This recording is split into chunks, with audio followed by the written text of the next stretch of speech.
Hi, Lisette here for Tool Tester.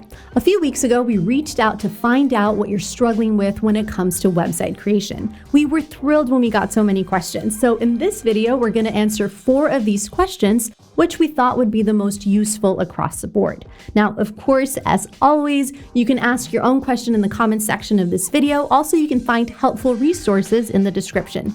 So let's get started.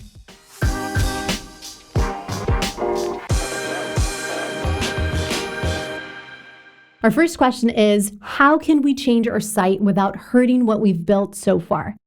Great question, but to better answer this, we would need to look at each case individually. For example, some of you might be concerned with negatively affecting your SEO, whereas others might be more concerned about hurting their brand with style and theme changes. So if you plan to change your website, let us know in the comments below and we'll try to help you out.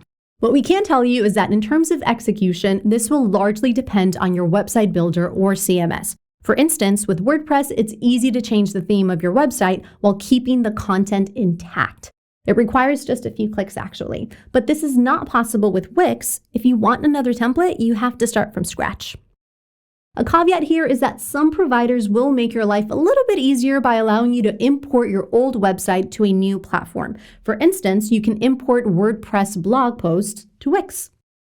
In any case, remember to always back up your website content before changing your design. Some providers like Wix, GoDaddy, or Webnode offer an option to back up and restore. This is not the case for Squarespace or Jimdo. A question we get a lot is, how do I get started with designing my website?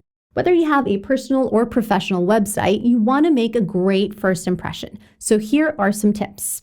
First, do some research and browse through your favorite websites for some inspiration. Try to understand what they're doing and what you like about it. Pay attention to colors, fonts, and how images and blank spaces are balanced. Once you understand what you like and why it's a good match for your project, it'll be easier to start creating or picking a theme.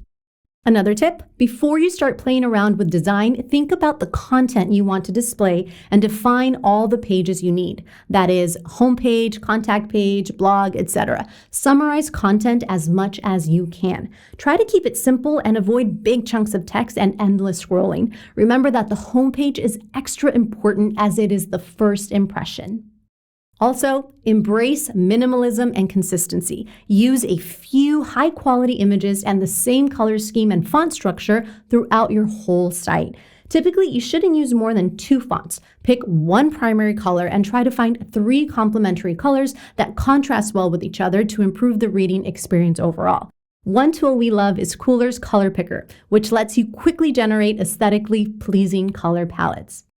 Lastly, more and more people are browsing websites on their phones and spending much more time on them, so ensuring your site is mobile responsive should be your main focus. Next, Hitesh wants to know how to add a chatbot. Chatbots are used by all kinds of businesses, and I'd say that 99% of the time, it's obvious you're speaking to a chatbot, but that doesn't mean they can't be helpful. To add a chatbot to your own website, we recommend the following providers. ActiveChat because it gives you creative freedom to build conversational chatbots. Respond.io because you can have unlimited users and install it on tons of channels like Messenger, Twitter, Skype, etc. And 3, Chatbot because it offers a ton of different conversation scenarios, although sometimes it's not easy to edit the chatbot conversation flow. But generally, providers will offer an extensive knowledge base with detailed tutorials. You can also use their live chat support to get some help building your chatbot.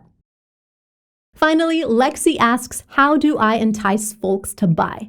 Well, first things first, you have to improve your SEO so that potential clients can find your website easily. We got so many questions on SEO that we decided to make a whole video on it. So check that out to learn more. But besides SEO, once visitors land on your site, they need to get a great first impression. Nice design, easy navigation, and engaging grammatically correct content. This includes high-quality photos, a blog or YouTube channel, etc. That aside, the main thing we recommend is that you focus on the benefits your potential customers will experience from the product or service, rather than focusing simply on its features. So how will your product make them feel? How will it change their lives or change who they are? That is key. Ultimately, how easy the purchasing process is will be a deciding factor. So offering excellent customer service via email, phone, or live chat can help answer any questions or doubts, thereby removing any barriers to purchase. We also recommend that you use clear calls to action on your pages. These will most likely be in the form of buttons and contact forms, though you don't want to overdo it because you don't want to seem desperate or overly salesy.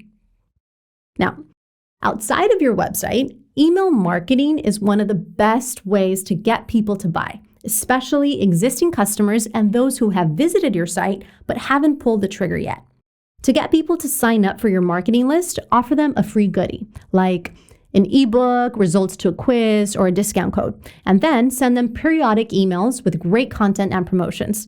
I'll add a link below to the top email marketing services. But above all, our best advice is to focus on delivering the best product and value to your customers. We hope our answers help you build a better website. I'm sure I've given you a lot to think about, and if you have a question that wasn't answered in the video, feel free to leave us a comment below and we'll do our best to answer it. See you next time.